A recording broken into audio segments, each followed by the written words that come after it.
If you want to break down the monotony of solving PYQs, what you should do, see the images of Robbins Harrison based on the PYQs.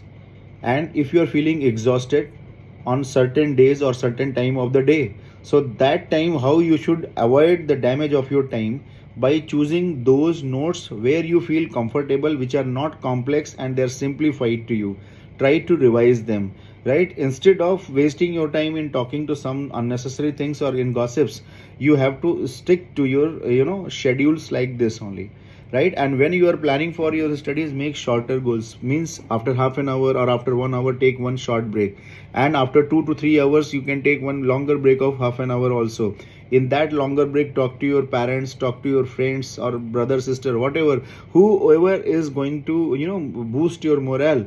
You talk to them, right? You go out for some for 20 minutes walk, so that you can have stress relieving activity also. Some amount of physical activity is also required. Don't stay inside a room, otherwise you will start feeling some depression or some claustrophobia in the room. So please, you have to go outside, have some fresh air for 20 minutes walk, and you go some refreshment for 20 minutes, come back, have listen to some lighter music, some spiritual music, do some meditation.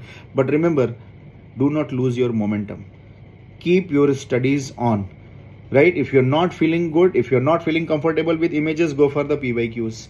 If you're not comfortable with the PYQs, go for the images, right? And if you're not comfortable with both of them, and if you are having this chance or opportunity that you have some friends, so go for group discussion between 3 to 5 students. So what I mean to say that you have to consistently put your effort, and remember, your effort will never die.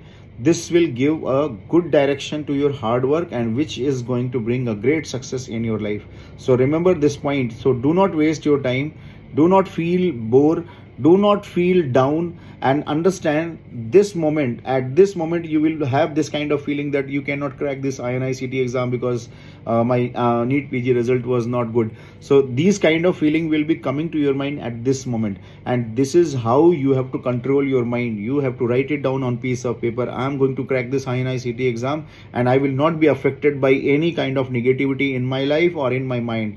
And then you have to start again. So that's what I am saying, that every time whenever your mood is plagued by all the negativity, remove them and start afresh. And I'm telling you, you are going to shine like a star in your exam.